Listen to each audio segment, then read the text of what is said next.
I think another aspect of it that as we move forward in the world and new innovation, social media has been particularly another aspect of mental health issues that can also be very much affected.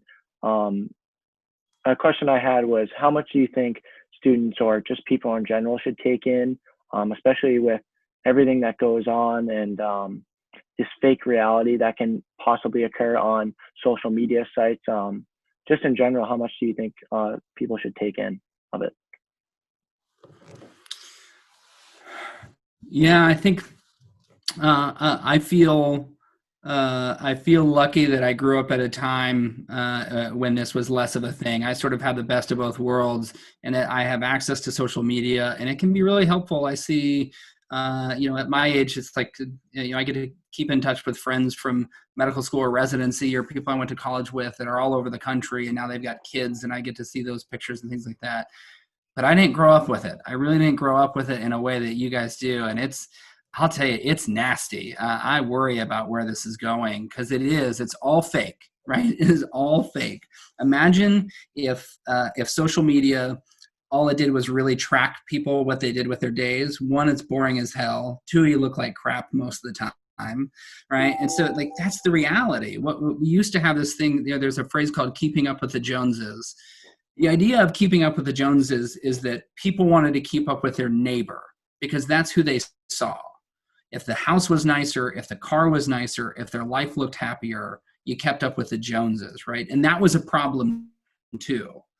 But now the Joneses is everybody. Now the Joneses is the entire world, but it's not just the Joneses. It's the best possible version of the Joneses, right? So you see some picture of somebody and it's like, they're not, you're looking at your phone, sitting in like sweatpants and a dirty shirt. You're eating like Chipotle on your bed, like crouched over. You feel terrible as you're looking at the best version of what somebody is willing to present. But in your head that they took that same photo 40 times, right? And they got the best angle and the best lighting and all this. And it's all fake. So it creates this, why don't I have that? Or why is this person better, different, something than me? That's all fake. I think we're maybe starting to turn, that people are becoming increasingly aware of how that negatively affects them. And so I think that getting away from it is important. I think it's so easy to lose time, right? Like you look down to look at a couple of TikTok videos, and then like an hour and a half later, you look up and you're like dehydrated.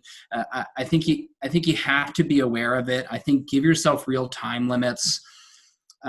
If you find yourself feeling badly as you look at social media, I think you have a real sense of, do I know this person? And does this represent all of who I know this person to be?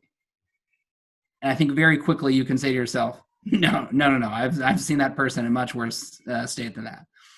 And so if it's somebody you don't know, I think following celebrities, following people whose lifestyle it is to look impressive, nobody benefits from that. You feel bad about it, and it's false. Like they don't, that's not the life they lead. They're doing a photo shoot, like they're doing a magazine cover.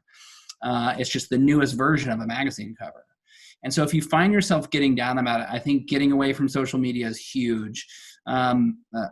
Every year during Lent, sort of I'm Catholic, one of my Lent sacrifices is for those 40 days, I take it all off my phone. It's gone. Facebook, Snapchat, Instagram, TikTok, everything gone.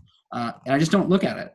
And it's like, it's amazing. It's super refreshing. And I lose some things. I lose some communication with friends that otherwise I don't have much interaction with.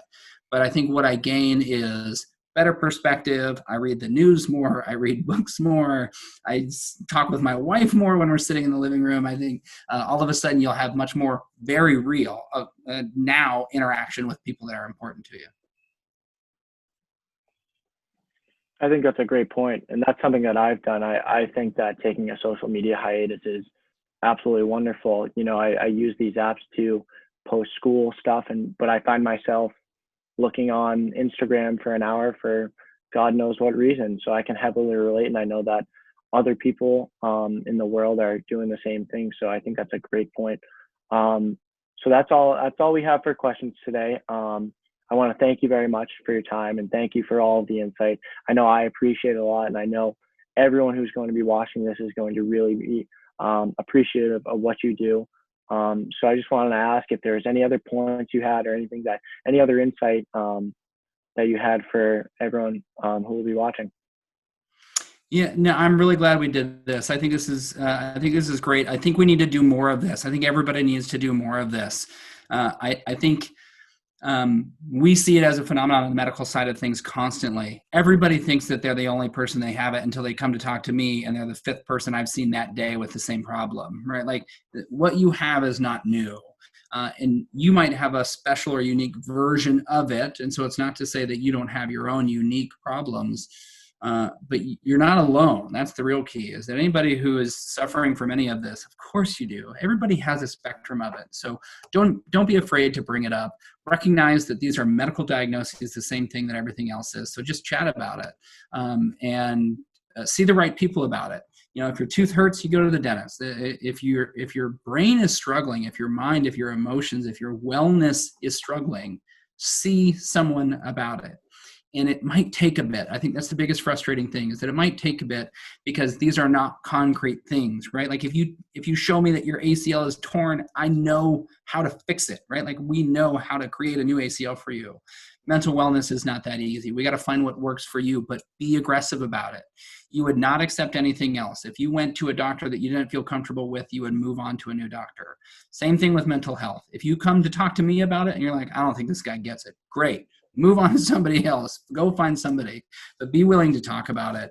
And I think the more that you guys as student athletes, I think it's awesome that you guys are doing things like this. The more we talk about it across the board, less and less people are going to think that they've got some weird problem. It's not a weird problem. Everybody's got it. We just got to chat about it. So I think we do more of these.